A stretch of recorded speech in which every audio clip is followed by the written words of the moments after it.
Hello my dear students, welcome to my channel alpha knowledge box. इस video में आज हम एनसीईआरटी कक्षा 6 हिंदी मल्हार के पाठ 1 मातृभूमि के शब्दार्थ और व्याख्या को करने वाले हैं। पाठ 1 मातृभूमि एक कविता है जिसे लिखा है सोहनलाल द्विवेदी जी ने। कविता को शुरू करने से पहले चलिए कवि के बारे में थोड़ा सा जानते हैं। द्विवेदी जी का जन्म आज से 100 साल पहले हुआ था। उस समय अंग्रेज़ों का भारत पर आधिपत्य था, यानी हम अंग्रेज़ों के गुलाम थे। उन्होंने अपनी लेखनी में अंग्रेज़ों का विरोध किया है। उनकी लेखनी का सबसे प्रिय विषय था देशभक्ति।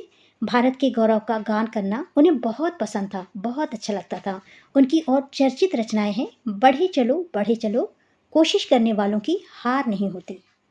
कवि अपनी मातृभूमि से बहुत अधिक प्यार करते थे। वो एक देशभक्त थे।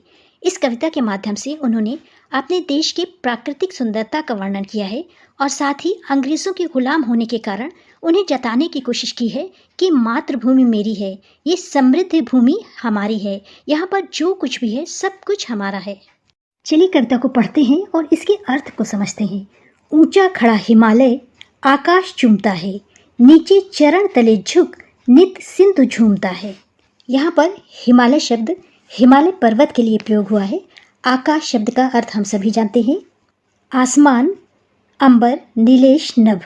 यहाँ पर चरण का अर्थ है पैर, नित का अर्थ है हमेशा और सिंधु शब्द यूज किया गया है सिंध महासागर के लिए। कवि देश की प्राकृतिक सुंदरता का वर्णन करते हुए कहता है कि हमारा हिमालय पर्वत इतना ऊंचा है कि आकाश को चूमता है और अगर उसके चरणों की तरफ देखें, उसके तले की तरफ झुकें तो वहाँ पर निरंतर नित लगातार सिंध महासागर झूमता है, लहराता हुआ दिखाई देता है। सिंध महासागर हिंद महासागर का एक छोटा सा भाग है जहाँ पर हमारे देश की पुरानी सभ्यताएं शुरू हुई। कवि आगे कहता है, गंगा यमुना त्रिवेणी नदियां लहर रही हैं, जगमग छटा निराली पग पग ठहर रही हैं।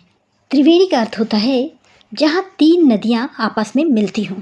त्रिवेणी संगम पर गंगा यमुना और सरस्वती 3 नदियाँ मिलती हैं। छटा का अर्थ है शोभा, सुंदरता। कवि कहता है कि गंगा यमुना सरस्वती जैसी नदियाँ हमारे देश में हैं, त्रिवेणी जैसा संगम हमारे देश में है। ये नदियाँ चारों ओर लहरा रही हैं, बह रही हैं और हमारे देश की शोभा सुंदरता बहुत निराली है, प्रकाशवान है, हर जगह पर पग पग हर कदम पर फैली हुई है।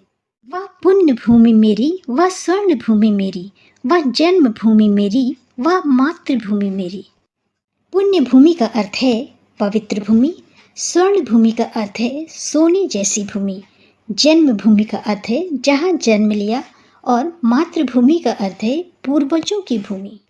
कवि कहता है कि वह पुण्य भूमि मेरी है, यानी पवित्र भूमि मेरी है, वह स्वर्ण भूमि मेरी है, वह सोने जैसी भूमि भी मेरी है, वह जन्म भूमि मेरी है, जहाँ मैंने जन्म लिया है वो जन्मभूमि मेरी है और वह मातृभूमि भी मेरी है, यानी मेरे पूर्वजों की जो भूमि है वह मेरी है। वह माँ जैसी भूमि मेरी है, झरने अनेक झरते जिसकी पहाड़ियों में चिड़िया चहक रही हैं हो मस्त झाड़ियों में।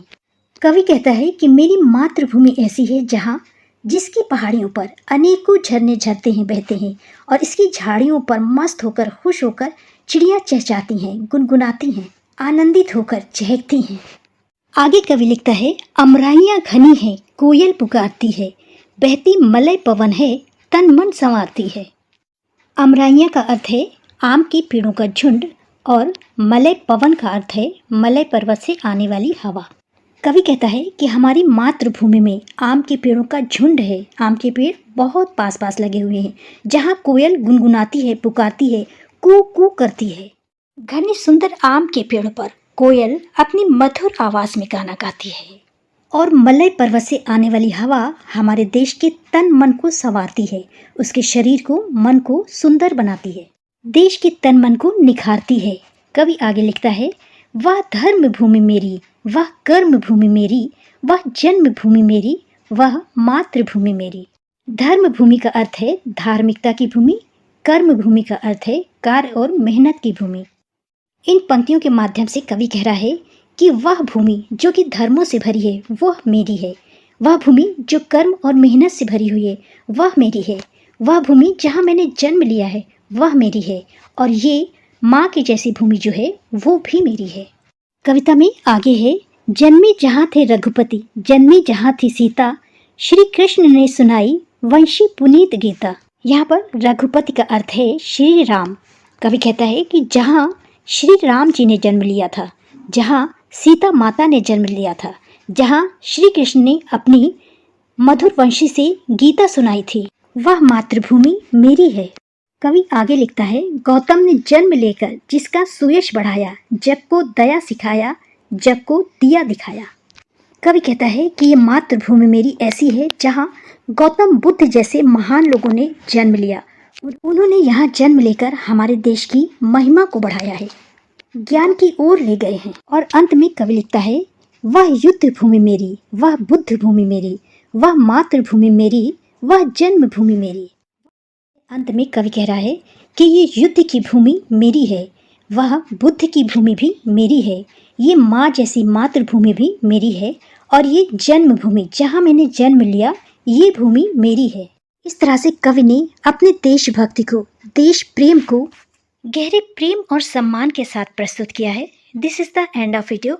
नेक्स्ट वीडियो में इस चैप्टर के प्रश्न अभ्यास को करेंगे। Thanks for watching.